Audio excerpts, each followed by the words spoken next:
Hello students, welcome to the class. आज की class में आप सभी का स्वागत है। तो आज हम जो टॉपिक जिसके ऊपर चर्चा करेंगे बायोलॉजी का, वो है न्यूट्रिशन इन प्लांट्स। यानी प्लांट के अंदर जो यानी जो पौधे होते हैं वो किस तरीके से अपना पोषण करते हैं और क्या क्या उन्हें पोषक तत्वों की हमें ज़रूरत होती है। देखिए, जैसे हम बात करें एनिमल्स को लेकर या हम ह्यूमन को लेकर बात करें, तो हम भोजन करते हैं, फूड लेते हैं। फूड में हम क्या ले सकते हैं? एक रियल्स अनाज लेते हैं, फ्रूट्स लेते हैं, फल लेते हैं, सब्जियां लेते हैं। ठीक है, फिर उसके बाद एनिमल या मीट लेते हैं। तो ये जो है भोजन के तौर पे यूज करते हैं। अब उसी तरीके से प्लांट किस तरीके से अपना भोजन बनाता है या फिर क्या उसका भोजन है, क्योंकि आपने देखा होगा प्लांट ऑटोट्रॉप्स होते हैं। एक होता है हेटरोट्रॉप्स और एक होता है ऑटोट्रॉप्स। ऑटोट्रॉप्स उन्हें कहते हैं जो अपना भोजन स्वयं बना सकता है। क्या हम अपना भोजन स्वयं बना सकते हैं?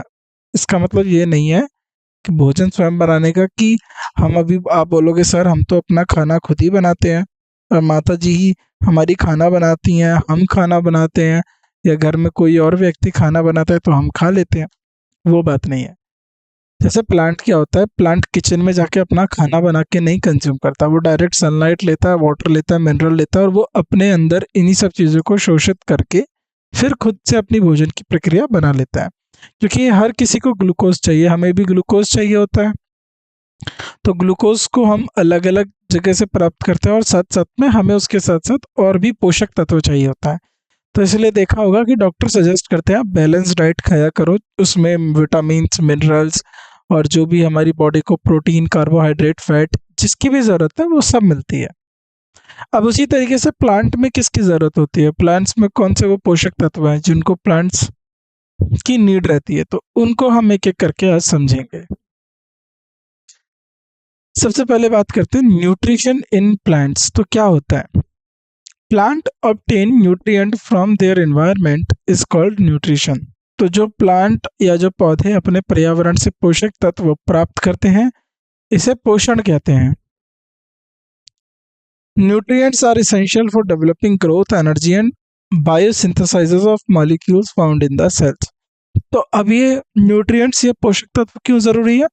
तो जो पोषक तत्व होते हैं ये डेवलपमेंट के लिए, विकास के लिए, ग्रोथ, एनर्जी, ऊर्जी जो ऊर्जा है, ऊर्जा की वृद्धि के लिए, biosynthesis of molecule in the cell और कोशिकाओं में पाए जाने वाले अणु के जैव संश्लेषण के लिए आवश्यकता होती है। In the absence of nutrient plant is unable to complete their life cycle. अगर उसे पोषक तत्व नहीं मिलेंगे तो क्या होगा? पौधे अपने जीवन चक्र को पूरा नहीं कर पाएगा।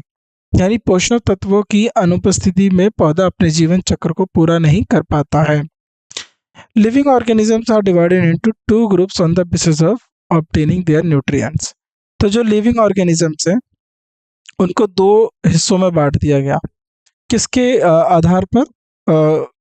जीवित व्यक्ति यानी जीवित जीवों को उनके पोषण प्राप्त करने के आधार पर दो समूहों में विभाजित किया गया। पहला समूह होता है ऑटोट्रॉफिक, स्वयं पोषी। जो ऑटोट्रॉफिक न्यूट्रिशन यानी स्वयं पोषित पोषण जो करते हैं, अपना खुद को ही पोषित कर लेते हैं। Organisms who can synthesize their food by using simple inorganic substance obtaining from environment। तो ऐसे जीव जो अपना भोजन पर्यावरण से प्राप्त करके साधारण अजैविक पदार्थों का उपयोग करके संश्लेषित कर सकते हैं, यानी अपना भोजन खुद बना सकते हैं, ऐसे जीवों को हम क्या बोलते हैं? ऑटोट्रोफिक न्यूट्रिएंट्स, ऑटोट्रोफिक ऑर्गेनिजम्स बोल देते हैं हम इससे। This type of nutrition is called autotrophic nutrition. तो इस प्रकार के पोषण, अब वो पोषण की बात कर रहे हैं जो ऑटोट्रोफिक जो ऑर्गेनिजम्स है वो यूज करते हैं। तो इस प्रकार के जो पोषण है, organism performing autotrophic nutrients are called autotrophs. तो जो स्वयं पोषी पोषण करने वाले जीवों को स्वयं पोषी कहा जाता है। सभी हरे पौधे जो होते हैं वो क्या क्या होते हैं इसमें? All green plant, blue green algae, नीले हरे शैवाल, some of the bacteria and unicellular organism are the example of autotroph. तो याद रखिएगा कौन से इसके एग्जांपल हैं? सभी हरे पौधे, नीले हरे शैवाल, कुछ बैक्टीरिया और एक कोशीय जीव अपशोषी के उदाहरण हैं। These organisms have green pigment chlorophyll which traps solar energy। तो इन जीवों में हरा पिगमेंट क्लोरोफिल होता है जो सौर ऊर्जा को फंसा लेता है। Using this energy, they synthesize this complex organic food material from simple inorganic substances obtained from the environment।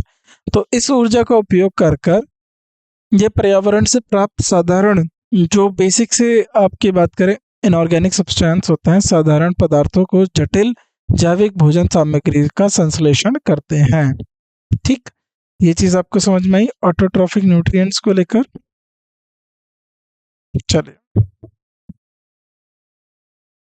अब आता है अगला हेटरोट्रॉफिक न्यूट्रिएंट्स। तो हेटरोट्रॉफिक न्यूट्रिएंट क्या होता है? Which organism depend upon other of their food is called heterotrophic nutrients.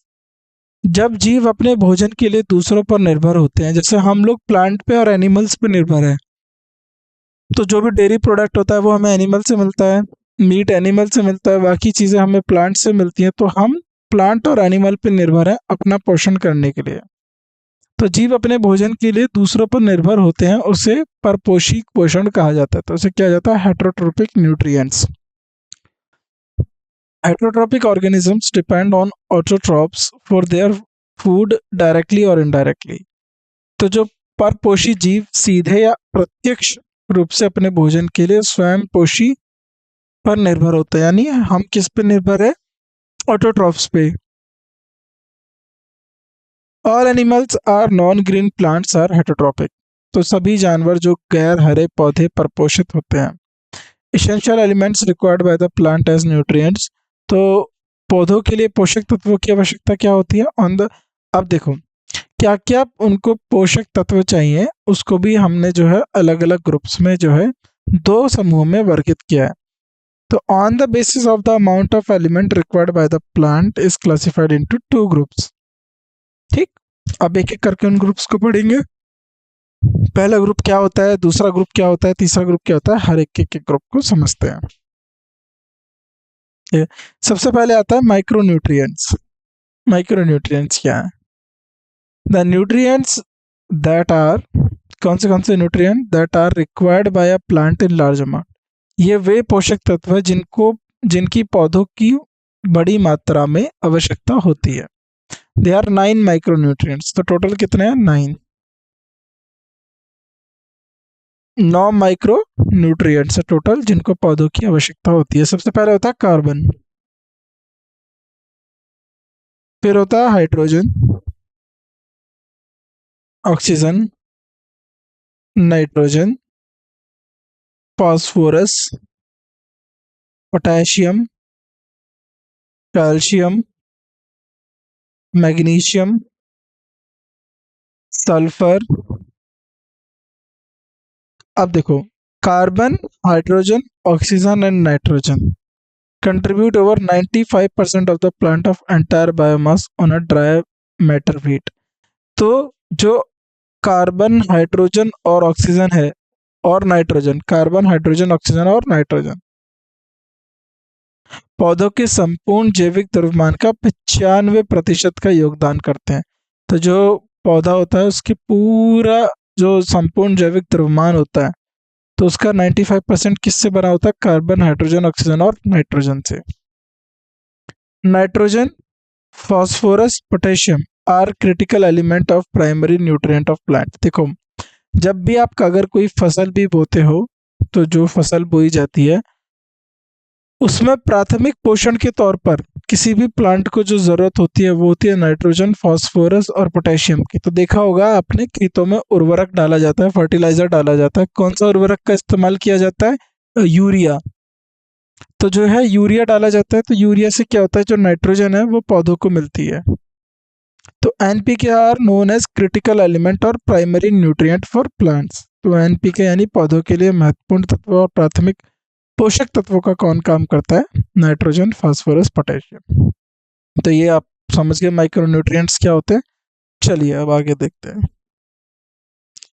अब आता है माइक्रोन्यूट्रिएंट्स। ये थे हमारे मैक्रोन्यूट्रिएंट्स। तो ये मैक्रो थे, अब हम माइक्रो की बात कर लेते हैं। Micro. The group of elements required in small quantity are called micronutrients. तो जो कम मात्रा में यानी लेस अमाउंट में, जो कम मात्रा में उन तत्वों का समूह जिनकी छोटी मात्रा में चाहिए होता है उन्हें हम माइक्रोन्यूट्रिएंट्स कहते हैं। एग्जाम्पल के तौर पे iron, boron, chlorine, manganese, zinc, copper, molybdenum, nickel are the micronutrients required for a plant for proper growth. तो लोहा, बोरॉन, क्लोरीन, मैग्नीज और जिंक ये वो माइक्रोन्यूट्रिएंट्स हैं जो प्लांट को चाहिए होते हैं, राइट। तो जो प्लांट को चाहिए होते हैं उनकी उच्च विकास के लिए, तो उनके अपने विकास के लिए जो है प्लांट इन पर निर्भर करता है। अब हम एक एक करके सारे जो इम्पोर्टेंट न्यूट्रिएंट्स है, some importance of element in plant nutrient, तो हम हर एक तत्व का महत्वपूर्ण समझेंगे कि क्यों उनकी ज़रूरत होती है प्लांट्स के न्यूट्रिशन या ग्रोथ के लिए। सबसे पहले बात करते हैं carbon, hydrogen and oxygen, CHO। Carbon, hydrogen and oxygen. Carbon is obtained by a plant in the form of carbon dioxide. तो जो आप कार्बन डाइऑक्साइड छोड़ते हो या जो पूरे एटमॉस्फेयर में कार्बन डाइऑक्साइड है, तो वहाँ उसको क्या करता है प्लांट, उसको जो है अपने अंदर इनहेल करता है, यानी इसको शोषित करता है,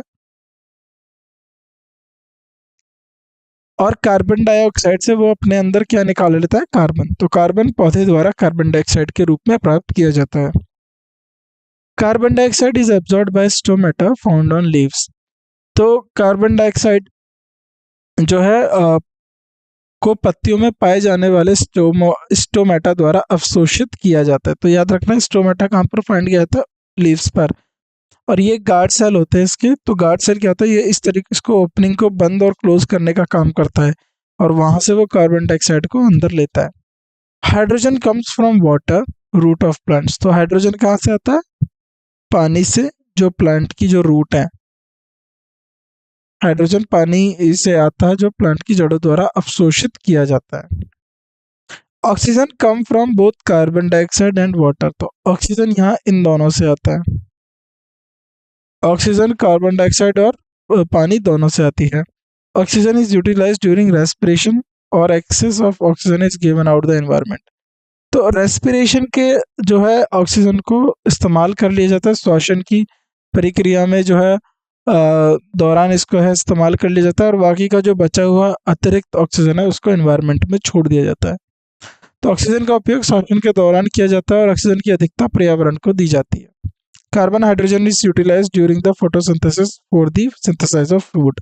और जो कार्बन और हाइड्रोजन है वो फोटोसिंथेसिस की प्रक्रिया में, प्रकाश संश्लेषण की प्रक्रिया में इस्तेमाल कर लिया जाता है फूड को जो है संश्लेषण, भोजन के संश्लेषण के दौरान।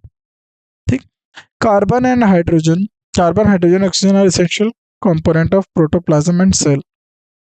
तो कोशिका के लिए और प्रोटोप्लाज्म के लिए जो कार्बन और हाइड्रोजन होते हैं ये एक जरूरी घटक होते हैं या फिर आवश्यक घटक साबित होते हैं। कार्बन हाइड्रोजन की का उपयोग भोजन के संश्लेषण के दौरान फोटोसिंथेसिस की प्रक्रिया, फोटोसिंथेसिस की प्रकाश संश्लेषण की में किया जाता है। Hydrogen, carbon hydrogen oxygen protoplasm और कोशिका की आवश्यक घटक होती हैं।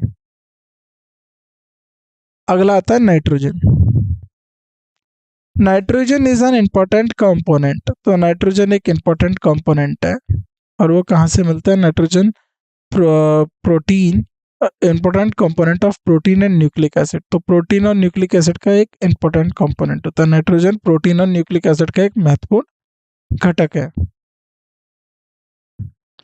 Plant get nitrogen from the soil in the form of inorganic salt of nitrate dissolve in water. तो प्लांट्स को नाइट्रोजन कहाँ से मिलती है, भूमि से मिलती है, जिसमें इनऑर्गेनिक सॉल्ट होता है। जैसे अभी हमने यूरिया डाला था, अगर भूमि में नाइट्रोजन की मात्रा कम हो तो उसमें हम यूरिया डाल के उसमें नाइट्रोजन की मात्रा बढ़ाते हैं, जिससे कि जो फसल है, फसल में जो पौधे हैं उनमें जो फसल को नाइट्रोजन अच्छी मात्रा में मिले। वो नाइट्रेट पानी में डिजॉल्व होते हैं। तो पौधों नाइट्रोजन को मृदा से अकार्बनिक लवण के रूप में प्राप्त करते हैं जो पानी में घुलते हैं। Plants can not utilize atmospheric nitrogen, तो याद रखना पौधे वायुमंडलीय नाइट्रोजन का उपयोग नहीं कर सकते। Blue green algae and some of the bacteria fix nitrogen atmospheric nitrogen into soil known as nitrogen fixation. तो याद रखने वाली बात है, ये इंपॉर्टेंट पॉइंट है। हरे नीले शैवाल और कुछ बैक्टीरिया वायुमंडलीय नाइट्रोजन को मृदा में स्थिर करते हैं जिसे नाइट्रोजन निश्चितीकरण कहा जाता है। Deficiency of nitrogen cause stunted growth and yellowing leaves of the plant. तो जब नाइट्रोजन की कमी आ जाती है तो क्या होता है पौधों में? नाइट्रोजन की कमी आने से जो पौधों की वृद्धि अवरुद्ध हो जाती है और पत्तियों का पीलापन हो जाता है। तो याद रखना ये जो है नाइट्रोजन की कमी से पौधों को इस प्रकार की जो है बीमारी देखने को भी मिलती है। अब आता है फास्फोरस। फास्फोरस क्या है?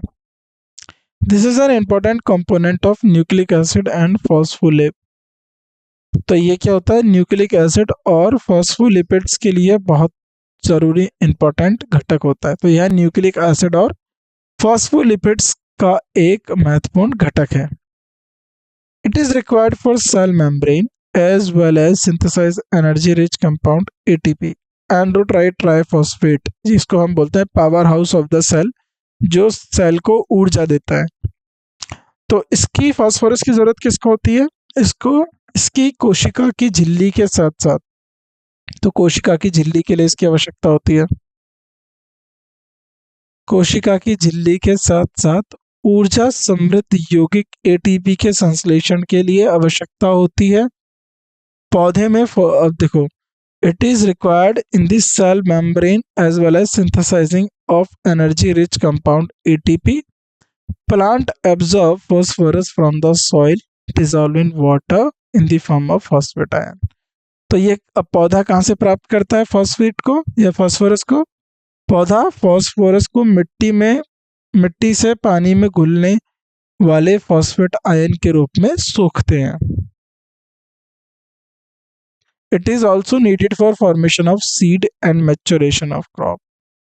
तो ये बीज बनाने के लिए, इसको बीज बनाने के निर्माण और फसल के पकने के लिए भी आवश्यकता होती है। तो देखा होगा जैसे मक्का हो गया, गेहूं हो गया, बाजरा हो गया, तो इसके जो सीड होते हैं उन्हीं को तो आप खाते हो। जो गेहूं होता है वो सीड ही तो होता है प्लांट का।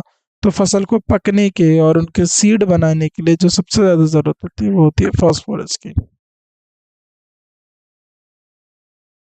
चलिए नेक्स्ट पढ़ते हैं हम, potassium.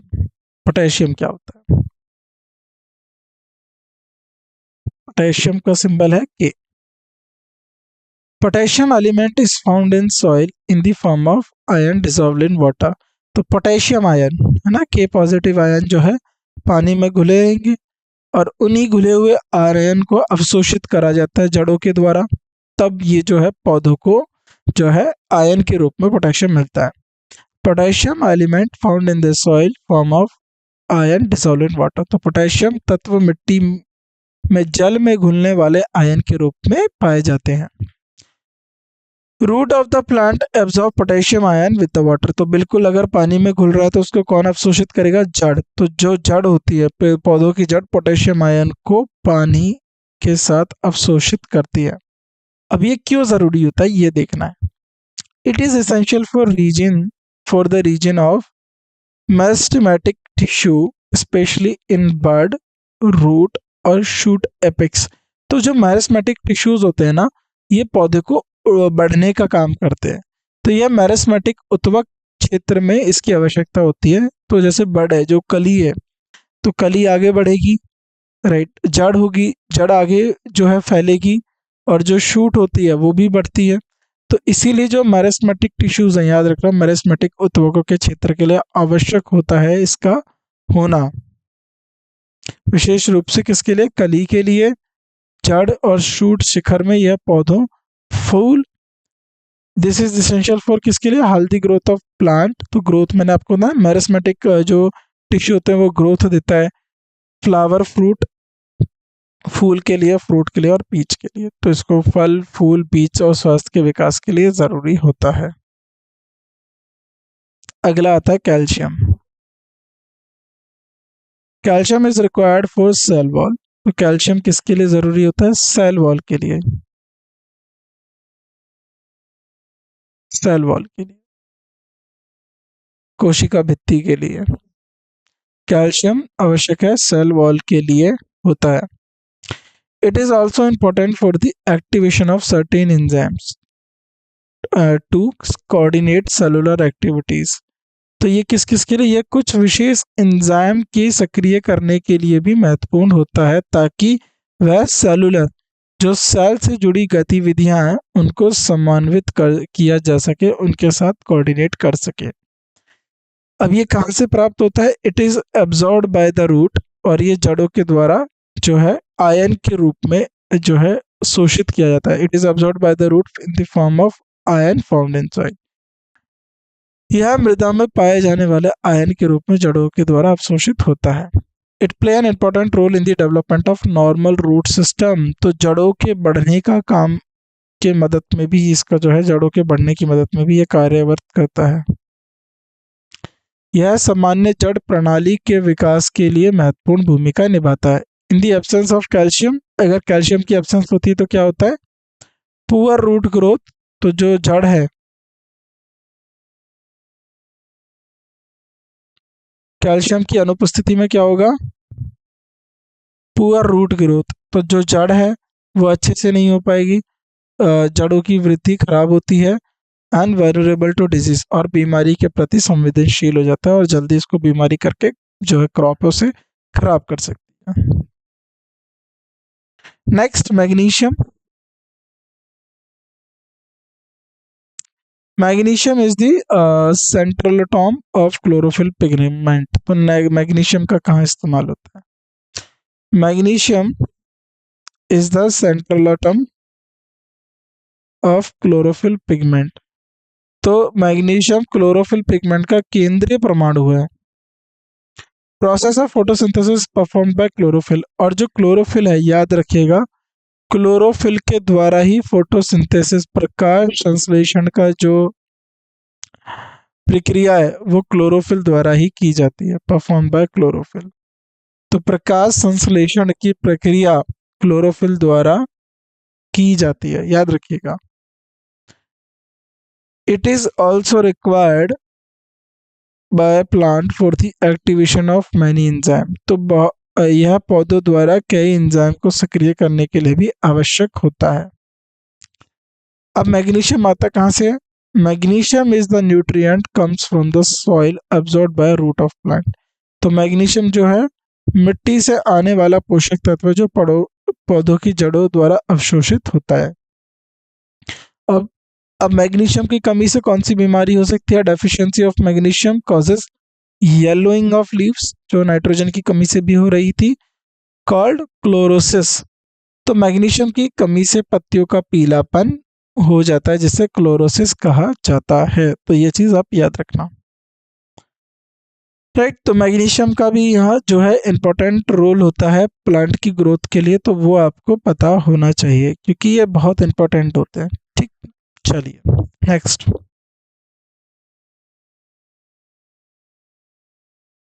Iron. Iron is required for all most of metabolic process like of plant like respiration, DNA synthesis, potassium. अब आयरन की जरूरत क्यों है? देखो, आयरन की जो है is required for all the most of the metabolic, जो उपाचय की जो प्रक्रियाएं होती हैं, जैसे कि रेस्पिरेशन, श्वसन की प्रक्रिया, डीएनए सिंथेसाइसिस, डीएनए के संश्लेषण की प्रक्रिया, प्रकाश संश्लेषण की प्रक्रिया, इन सब में आयरन का इस्तेमाल होता है,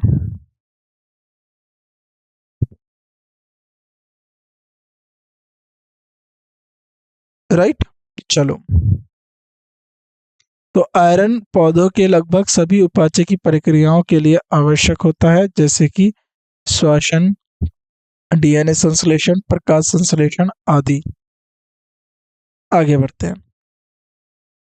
it is essential for the maintenance of chloroplast structure and function. तो जो प्लास्ट है उसके स्ट्रक्चर और उसके फंक्शन को, संरचना के कार्य को बनाए रखने के लिए भी इसकी ज़रूरत होती है। यह क्लोरोप्लास्ट संरचना और कार्य के बनाए रखने के लिए भी आवश्यक है। और इसको कहाँ से द्वारा जो है प्राप्त किया जाता है? इसको मिट्टी के द्वारा, जड़ों से प्राप्त किया जाता है। It a plant obtain it from the soil. तो पौधे इसको मिट्टी के द्वारा प्राप्त करते। तो आयरन को याद रखना, ये सारी जो सबसे ज़्यादा इम्पोर्टेंट मेटाबॉलिक एक्टिविटीज़ होती है, जैसे कि रेस्पिरेशन हो गया, डीएनए सिंथेसिस हो गया, फोटोसिंथेसिस हो गया, इन सब में ये बहुत ज़्यादा भूमिका अपनी निभाता है। ये चीज़ याद रखना। चलिए नेक्स्ट पढ़ते हैं। Next is manganese. मैंगनीज जो है, मैंगनीज एमएन इसको बोलते हैं। अब मैंगनीज किस किस काम करता है ये और देखते हैं। Manganese play a major role in biological system of plant like photosynthesis, respiration and nitrogen assimilation. तो मैंगनीज जो है एक अपना जो है प्रमुख भूमिका निभाता है किस किस में? बायोलॉजिकल सिस्टम में, यानी जो बायोलॉजिकल सिस्टम है, इसका जैविक प्रणाली है पौधे की, उसमें। अब क्या है जैविक प्रणाली में? फोटोसिंथेसिस प्रकाश संश्लेषण, रेस्पिरेशन जो है श्वसन, और नाइट्रोजन असिमाइलेशन यानी नाइट्रोजन संश्लेषण की प्रमुख भूमिका। तो मैंगनीज पौधों में जैविक प्रणाली जैसे कि प्रकाश संश्लेषण, श्वसन और नाइट्रोजन संश्लेषण की प्रमुख भूमिका निभाता है। It also helpful in germination of pollen tube. तो जो पोलन ट्यूब होते हैं, यह किस किस में? Germination of pollen tube, root cell elongation, resistance to root of pathogens. तो पैथोजन से जो है रक्षा करता है जड़ों की। तो यह पराग कोशिकाओं के अंकुरण को, जड़ कोशिकाओं के विस्तार को, तो यानी जड़ की जो रूट सेल उनके विस्तार को, एलोंगेशन को भी जो है बढ़ाता है। रेजिस्टेंस टू रूट, और रोग जनकों को प्रति प्रतिरोधक भी सहायक होता है। यानी जो जड़ के रोग जनक हैं, यानी जो जड़ के पैथोजन से, जिनसे जड़ को रोगों को खतरा होता है, उनके प्रति प्रतिरोध में भी सहायक होता है। अगला आता है कॉपर, तांबा। Copper play an important role in plant metabolism as well as respiration and photosynthesis. तो ये उपाच है। कॉपर जो है एक इम्पोर्टेंट रोल प्ले करता है, मुख्य रोल प्ले करता है किसके अंदर? मेटाबॉलिज्म में, रेस्पिरेशन में और फोटोसिंथेसिस में। तो तांबा पौधों के उपाचय तथा श्वसन, यानी उपाचय तथा श्वसन, प्रकाश संश्लेषण में महत्वपूर्ण भूमिका निभाता है। कॉपर डेफिशिएंसी, कॉपर की कमी से क्या होगी? कॉपर डेफिशिएंसी इन सॉइल, अगर मिट्टी में कॉपर की कमी है, रिजल्ट इन पुअर ग्रोथ। तो जो ग्रोथ है, जो पौधों की वृद्धि है, उसमें कमी हो जाती है।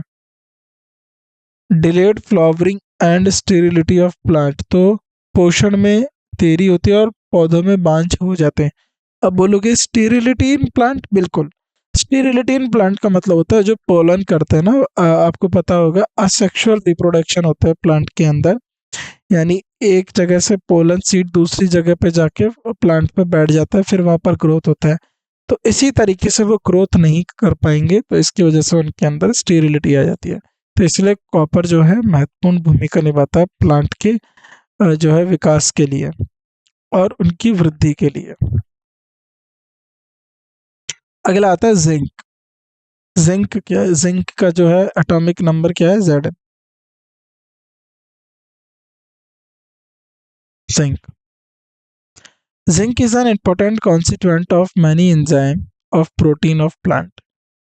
तो जिंक जो है प्लांट के प्रोटीन के जो एंजाइम है, यानी जो जिंक है वो बहुत मुख्य कॉन्स्टिट्यूएंट हो जाता है बहुत सारे एंजाइम के, जो प्रोटीन के प्लांट से, जो प्लांट के प्रोटीन से संबंधित है।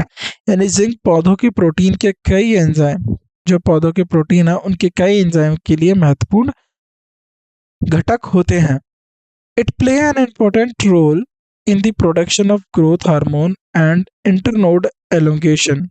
और ये किसके लिए, ये जो है एक मुख्य भूमिका निभाता है जिंक किस किस में, प्रोडक्शन ऑफ ग्रोथ हार्मोन, तो जो प्लांट के ग्रोथ हार्मोन है जिसकी मदद से प्लांट बढ़ता है, उनके विकास में और उनके उत्पादन में, और इंटरनोड के एलोंगेशन में भी ये जो है मददगार साबित होता है।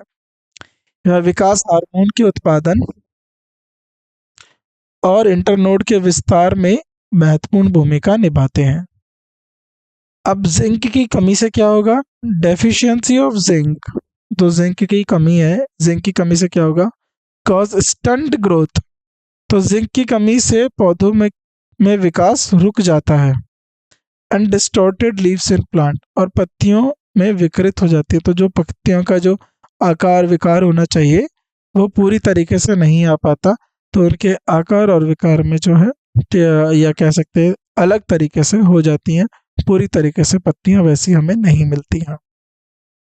चलिए, तो जिंक एक इम्पोर्टेंट घटक साबित होता है प्लांट के लिए। अगला देखते हैं boron. Boron is essential element for the optimal growth, development, yield and quality of crops. तो boron is an essential element for the optimal growth, तो बोरॉन जो है फसलों की आदित्य वृद्धि, विकास, ईल्ड, ईल्ड मतलब उत्पादन, और क्रॉप्स की क्वालिटी के लिए जो है एक महत्वपूर्ण जो है तत्व होता है। राइट, चलो, बोरॉन। अब आता है हमारा मॉलिबीडियम, मॉलिबेडनम। तो मॉलिबेडनम क्या होता है, तो मॉलिबेडनम को समझेंगे हम, एमओ बोलते हैं मॉलिबेडनम को।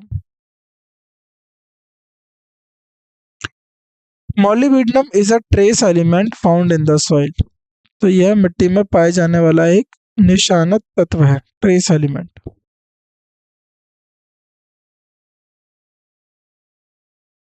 Found in the soil. It is required for the synthesis of activity of the enzyme nitrate reductase. अब ये किस लिए इस्तेमाल होता है, इट इज रिक्वायर्ड, अब ये इसकी जरूरत होती है सिंथेसाइज संश्लेषण करना और क्रियाकल्प करना, किसका, एंजाइम नाइट्रेट रिडक्टेज के लिए।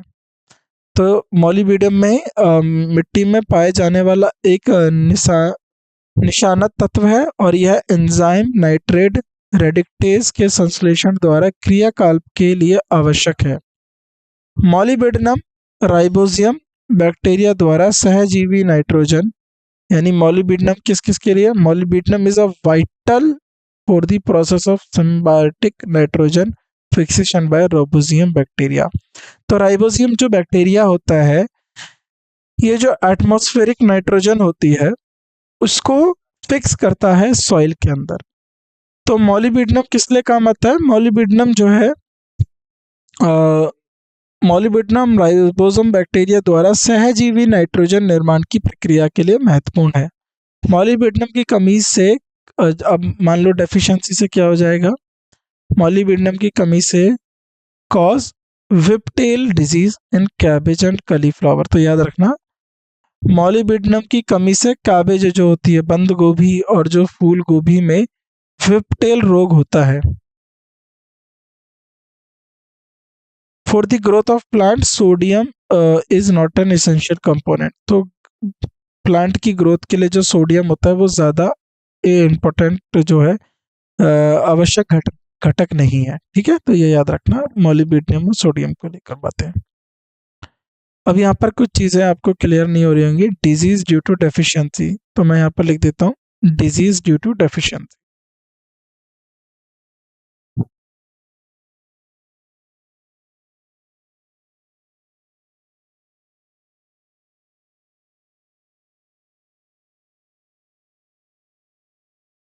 Disease,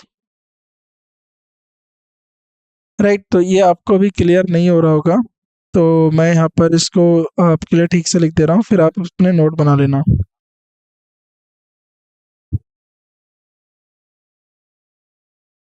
disease due to deficiency. ठीक है, तो मैं यहाँ पर जो है डिजीज के नाम लिखता हुआ जाऊंगा, और यहाँ पर किसकी कमी से क्या हो रही है।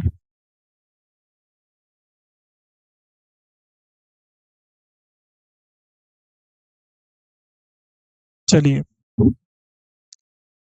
तो पहले आता क्लोरोसिस।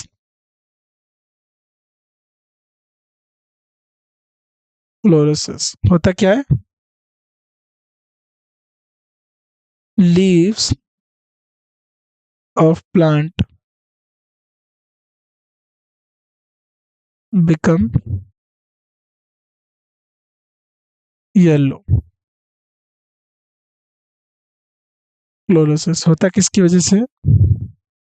मैंगनीज की वजह से, पोटेशियम की वजह से, जिंक, आयरन, मैग्नीशियम,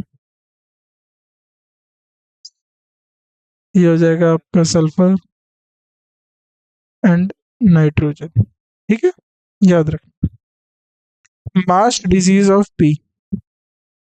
अब क्या होता है मार्च?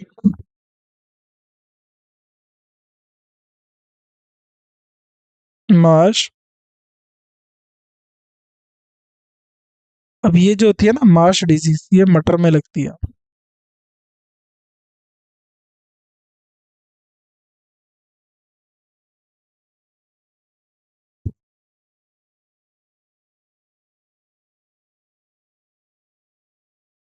और ये मटर में लगती है, और ये किससे होती है? Deficiency of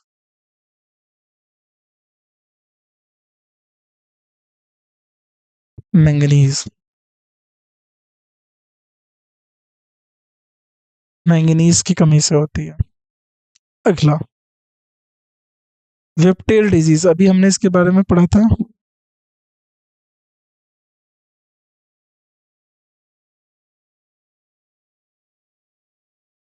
of cauliflower. Cauliflower, और ये किसकी वजह से होती है? मोबिडियम।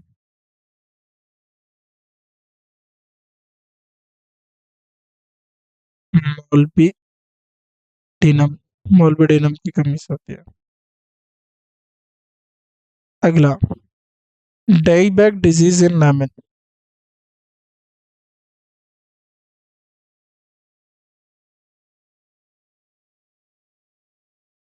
डाइबैक डिजीज ऑफ लेमन, ये किसकी कमी से होती है? Deficiency of copper. तो परीक्षा में ये इंपॉर्टेंट है, पूछे जाते हैं।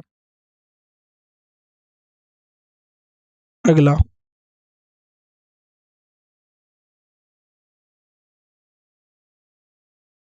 Little leaves. Little leaves of mango,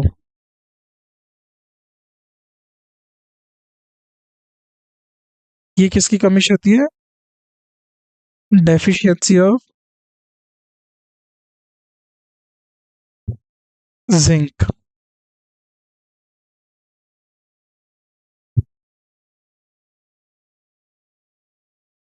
अगला आता है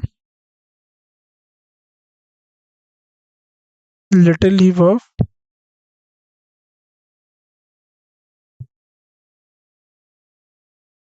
लेमन, और ये किसकी कमी से होती है? Deficiency of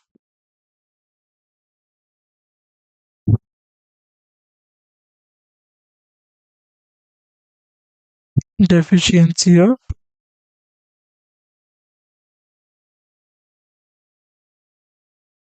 copper. Last,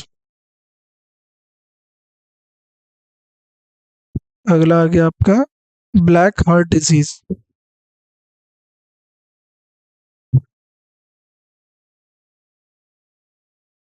black heart disease of potato, ये किसकी कमी से होती है?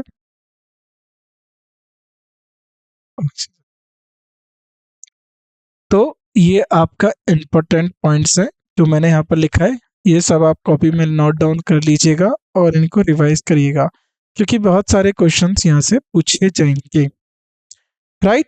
तो ये सारे इंपॉर्टेंट पॉइंट्स हैं, इनको नोट डाउन करिएगा। अब हम जो है चर्चा करते हैं नाइट्रोजन फिक्सेशन। नाइट्रोजन फिक्सेशन यानी नाइट्रोजन का निर्माण कैसे किया जाता है, और ये हमारा लास्ट टॉपिक है। इसके बाद बाकी की बातें जो है हम अगले क्लास में करेंगे। Nitrogen fixation is the process by which atmospheric nitrogen is converted into ammonia. तो नाइट्रोजन फिक्सेशन क्या है? ये एक तरीके का प्रोसेस है जिसमें जो एटमॉस्फेयर की जो नाइट्रोजन है, जो वायुमंडलीय नाइट्रोजन है, वायुमंडलीय नाइट्रोजन जो है वह अमोनिया में कन्वर्ट कर दी जाती है, और नाइट्रेट्स अमोनिया में कन्वर्ट करके, नाइट्रेट्स में कन्वर्ट करके एंड नाइट्राइट्स और नाइट्रेट्स इनटू द सॉइल। तो एटमॉस्फेरिक नाइट्रोजन का, ये मान लो एटमॉस्फेयर में नाइट्रोजन है, इससे नाइट्राइट और नाइट्रेट का मिला के इसको सॉइल में जो है फिक्स कर दिया। यानी नाइट्रोजन का निर्माण वह प्रक्रिया है जिसमें वायुमंडलीय नाइट्रोजन को अमोनिया, नाइट्राइट और नाइट्रेट में परिवर्तित किया जाता है। Nitrogen is absorbed by plant through their root system. और जो नाइट्रोजन है वो पेड़ों, जो पेड़ होते हैं, जो पौधे होते हैं, नाइट्रोजन को पौधे अपनी जड़ प्रणाली के माध्यम से अवशोषित करते हैं, क्योंकि वो मिट्टी में होती है। तो nitrogen is observed by plant through their root. Nitrogen fixation is essential to life. तो जीवन के लिए नाइट्रोजन का निर्माण जीवन के लिए आवश्यक है, तो याद रखिएगा। Fixed inorganic nitrogen compound are required for the biosynthesis of all nitrogen containing organic compound like amino acid, protein, nucleotides, etc.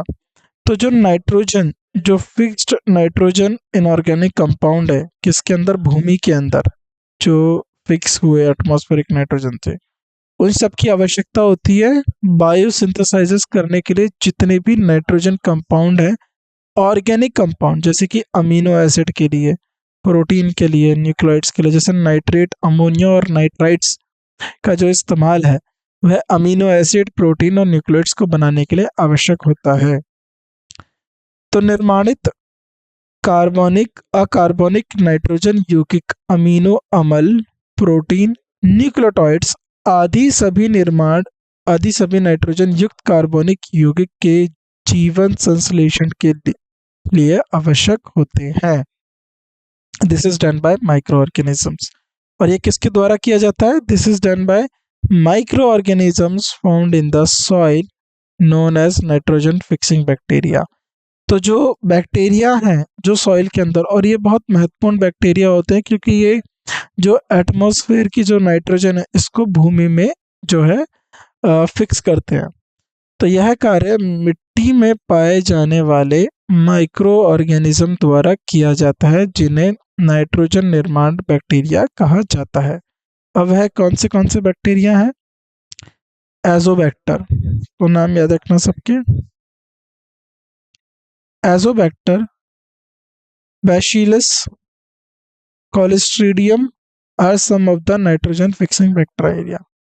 तो एजोबैक्टर हो गया, बैसिलस हो गया, क्लोस्ट्रीडियम हो गया, ये सारे क्या है? नाइट्रोजन निर्माण बैक्टीरिया के कुछ उदाहरण। तो याद रखना ये सारे जो है आपके इंपॉर्टेंट पॉइंट्स हैं।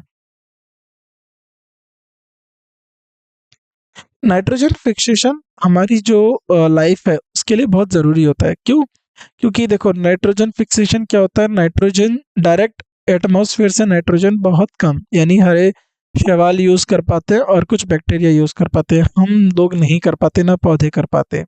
फिर हमारे अमीनो एसिड्स, प्रोटीन्स, इन सब के लिए हमें नाइट्रोजन की आवश्यकता होती है।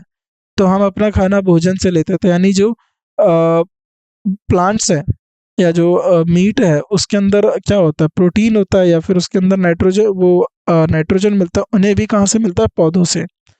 तो पौधों की मदद कौन करती है? ये एजोबैक्टर, बैसिलस और कॉलिस्ट्रीडियम। तो ये नाइट्रोजन को सोखते हैं, वायुमंडलीय नाइट्रोजन को जो है प्राप्त करते हैं, फिर भूमि में नाइट्रेट्स, अमीनो और नाइट्रेट्स को जो है बनाते हैं। उसके बाद ये जो बाकी का जो बना हुआ नाइट्रोजन है उसको जो पेड़ हैं, पौधे हैं, वो अवशोषित करते हैं और उनके अंदर नाइट्रोजन आ जाता है, फिर वहाँ से हमारे अंदर नाइट्रोजन आता है। तो यहाँ पर हमारा जो है आज की क्लास समाप्त होती है। तो बहुत अच्छी-अच्छी चीज़ें हमने यहाँ पर सीखी। हमने जो है इम्पोर्टेंट कंपाउंड सीखे। आगे की क्लास में हम कुछ और मुख्यतः जो है बातें करेंगे नाइट्रोजन या न्यूट्रिएंट्स इन प्लांट के लिए, और प्लांट्स किस तरीके से अपना पोषण तत्व क्या है, अब इनका कैसे इस्तेमाल करता है, किस तरीके से वह अपनी जीवन चक्र को चलाता है। तो आज की क्लास में आप सभी का शुक्रिया उपस्थित होने के लिए। बाकी आपसे मुलाकात होगी अगली क्लास में। जो भी बातें आपको बताई गई हैं उन्हें अच्छे से याद करिए, क्योंकि वो सभी महत्वपूर्ण हैं। धन्यवाद आप सभी का।